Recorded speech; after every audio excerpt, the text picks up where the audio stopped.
अच्छा, अब हम बिजनेस आइडिया की तरफ आते हैं कि सर क्या सजेशन देंगे कि एक जो ईद कुर्बान का सीजन लगाने वाला जो गरीब आदमी है जो अपनी रोजी रोटी करना चाह रहा है, तो वो क्या ऐसा करे कि उसके घर में भी कुछ बेहतर मतलब रोजगार का इंतजाम हो जाए। लोग इस घर से जानवर खरीद रहे हैं और आजकल भी खरीद रहे होंगे, तो क्या उनको की पॉइंट्स ऐसे कौन से बताएंगे कि जानवरों को आप बीमारी से किस तरह बचा सकते हैं? कोई ऐसे दो की आप पॉइंट। जानवर जब भी खरीद के लेके आए तो आप देखें कि सबसे पहले उस जानवर का माहौल चेंज हुआ है, फिर उसकी खुराक चेंज हुई है, फिर उसका पानी चेंज हुआ है, उसका मालिक चेंज हुआ है।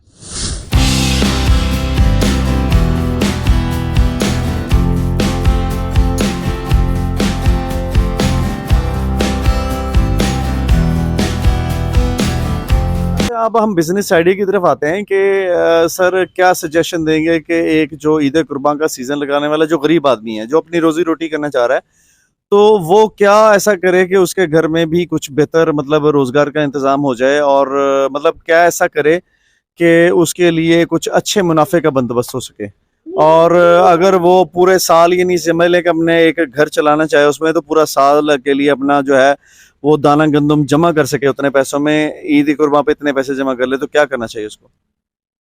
ठीक भाई, इसमें वैसे तो फिजिबिलिटी रिपोर्ट बन नहीं सकती क्योंकि हर इलाके के अपनी ब्रीड है, उसके अपने रेट्स हैं, फिर वहाँ एक्सपेंडिचर्स क्या हैं, जिस भाई ने रखने हैं उसके पास जगह है या नहीं है, या किराए पे लेंगे। खुदा ना खासा मोर्टेलिटी भी हो जाती है, जानवर की परचेजिंग सही नहीं हो पाई, बहुत से मामला हैं। लेकिन मैं आपको एक मोटा मोटा बता देता हूँ कि अगर आपके पास जस्ट सपोज के, मैं मिसाल देता हूँ, 20 लाख रुपए और आप काम करना चाहते हैं, तो आप 20 लाख के बकरे ना खरीद लें। अक्सर ऐसा होता है, यहाँ गलत हो जाते हैं, क्योंकि आपके पास कैपेसिटी बेसिकली होती है 10 बकरे पालने की, ऐसे ही है। आप 20 लाख के खड़े कर लेते हैं। तो आप कोशिश करें कि आप उसमें से 10 लाख लगाएं, 10 लाख अपने पास रखें। तो आपको साथ साथ अंदाज़ा हो जाएगा कि ये कितना खाते हैं, इन पे डेली बेसिस पे हमने कितना इन पे खर्चा करना है, तो आपका वो खर्चा भी निकल आएगा। उसके साथ साथ अगर उस बंदे के पास टोटल वही 20 लाख रुपए है और उसने सारा वो ले लिया, तो वो अपने घर के मामला कैसे चलाएगा? बिल्कुल ऐसे ही तो एक तो जो भी आपके पास सेविंग है ना, है। उसमें से कुछ इमरजेंसी के लिए रख लें, हम्म। कुछ जानवरों के अखराजात के लिए रख लें, बाकी की परचेजिंग कर लें। हम्म। ये एक सिंपल सा तरीका है। और जब आप करेंगे, अच्छा काम है, जानवरों की खिदमत करेंगे, इस सोच से करें कि ये पलेंगे, ये कल को कुर्बान होंगे, सुन्नत इब्राहिमी इनसे अदा होगी। मेरा ख्याल है अगर आप ये नीयत रखेंगे तो अल्लाह ताला नीयतों के हाल जानता है। अल्लाह अच्छा, खैर जो करे। भी लोग इस घर से जानवर खरीद रहे हैं और आजकल भी खरीद रहे होंगे, तो क्या उनको की पॉइंट्स ऐसे कौन से बताएंगे कि जानवरों को आप बीमारी से किस तरह बचा सकते हैं? कोई ऐसे दो की पॉइंट। मैं तो आपकी गुफ्तगू से ये अंदाजा लगाया है कि आपका सारे का सारा दारोमदार ही चारे के ऊपर है, कि अगर आप खुश्क चारा डालते हैं तो देन आपके करीब जो है वो बीमारियां जो है वो नहीं आ सकती, तो क्या कहेंगे? जी, कुछ चारा डालने से बीमारियां बहुत कम हो जाती हैं, चांसेस बहुत कम हो जाते हैं। दूसरी बात यह है कि वही अगेन वही बात कि आप जानवर जब भी ख़रीद के लेके आएँ तो आप देखें कि सबसे पहले उस जानवर का माहौल चेंज हुआ है, फिर उसकी खुराक चेंज हुई है, फिर उसका पानी चेंज हुआ है, उसका मालिक चेंज हुआ है। इतनी तब्दीलियाँ आई हैं उस जानवर में, तो वो जानवर लाजमी स्ट्रेस में जाएगा। जब जानवर स्ट्रेस में जाता है, उसका इम्यूनिटी ड्रॉप होता है, तो उस वक्त जो जरासीम है, जो बैक्टीरियाज हैं, वो हावी हो जाते हैं। तभी आम तौर पे जो बकरों में मसला आता है वो आता है पीपीआर का। तो पीपीआर एक जानलेवा बीमारी साबित होती है बकरों के लिए, मुंह पक जाते हैं, लूज मोशन हो जाते हैं, रेस्पिरेटरी इश्यूज हो जाते हैं।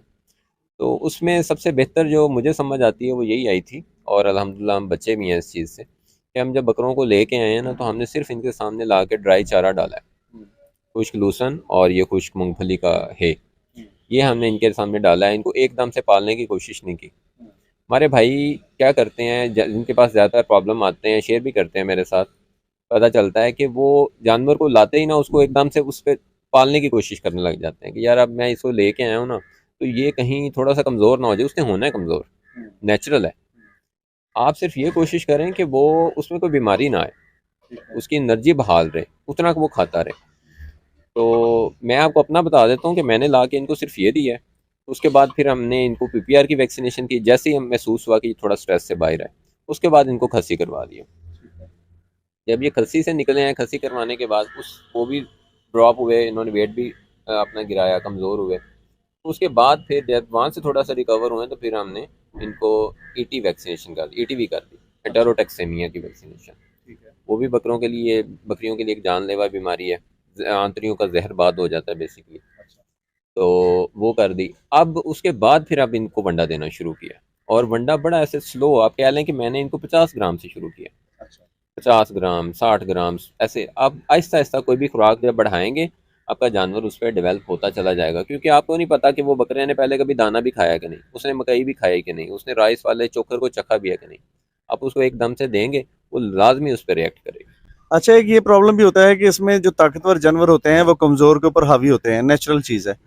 तो जिस वक्त आप वंडा डालते हैं तो वो ताकतवर जानवर कुछ वंडा ज्यादा खा जाते हैं, कुछ जो कमजोर हैं वो मजीद कमजोर रहते हैं। तो इसका क्या मैनेज करते हैं आप लोग? ये देख भाई, ये बड़ा अच्छा क्वेश्चन है आपका। इसमें यह है कि जो ताकतवर जानवर है ना वो अमूमन बड़ा होता है। तो अगर वो बड़ा है तो वो बड़ा ज़्यादा खा जाता है और उसका खाना बनता भी है। हाँ, लेकिन ये है कि जो ज़्यादा छोटे कुछ डरने लग जाते हैं, बिल्कुल नहीं खाते।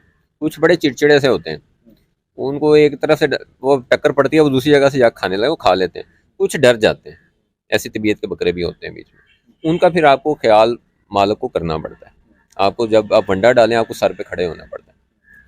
और आप नोट करेंगे ये चीज़, अगर आप जानवर पालते हैं, कि आपके खड़े हुए वही जानवर जो ज़्यादा डरता है ना वो आपके करीब आके खड़ा होगा। अच्छा। और ख़ास तौर पे जब आप जाके खुरली के पास खड़े होंगे तो वो आके खाने लग जाएगा। यानी वो आपके पास वो महफूज महसूस करता है। तो इसलिए जब भी इस तरह की खुराक डालें आप उस वक्त पास खड़े हों। आप देखेंगे कि जो जानवर परे होके खड़ा हो जाता था डर के, वो आपके पास आके खड़ा हो जाएगा और खाने लग जाएगा। सर आपका बहुत बहुत शुक्रिया। मैं यहाँ पर अगर आपको क्लोजिंग नोट्स देता चलूँ तो वो ये होंगे कि इस गुफ्तगू का एक समझ लो कि खुलासा ये है कि अगर आपने जानवर लेने हैं तो उसके लिए जो है वो सितंबर, अक्टूबर, नवंबर ये महीने जो है वो साजगार हैं, क्योंकि आपको 7 से 8 माह पालने में मिल जाते हैं। और दूसरा ये है कि अगर आपके पास 20 लाख हैं या 10 लाख है तो आप अपनी आधी रकम खर्च करें और आधी रकम जो है वो बचा के रखें, ताकि उनके जो खुदा न खास्ता कोई बीमारी, कोई दवाई दारू या मुश्किल हालात आते हैं तो उसमें आप सर्वाइव कर सकें।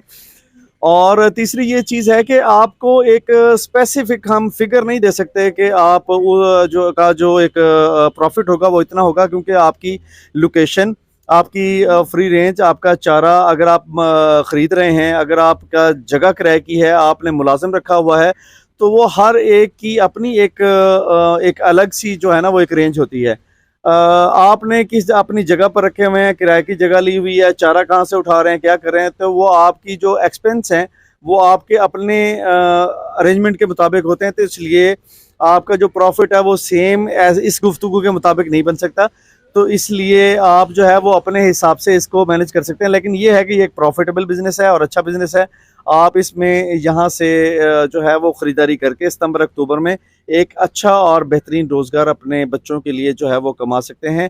तो मेरा ख्याल है कि आज की गुफ्तगू एक स्पेशल गुफ्तगू थी, जिसमें आपने ये देखा कि इनको किस तरह से आपने वैक्सीनेशन करनी है, किस तरह से पालना है, किस तरह से बीमारियों का ख्याल करना है और किस तरह से बेहतर बिजनेस करना है।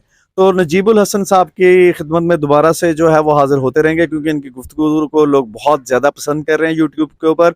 और मेरा ख्याल है कि वो गुफ्तगू जो आज से पहले किसी ने नहीं की, वो हमें उस गुफ्तगू तक रसाई दे रहे हैं। इनका बहुत बहुत शुक्रिया। तो इंशाल्लाह ताला इनसे इजाज़त चाहेंगे और ये इनसे दरख्वास्त करेंगे कि हमें दोबारा से आने का मौका देते रहें, ताकि यूट्यूबरों की वजह से लोगों की जो है वो खिदमत होती रहे। सर क्या ख्याल है आपका? जी ये देख भाई, इंशाल्लाह कोशिश होगी कि जितनी समझ आती है वो साथियों के साथ शेयर की जाए।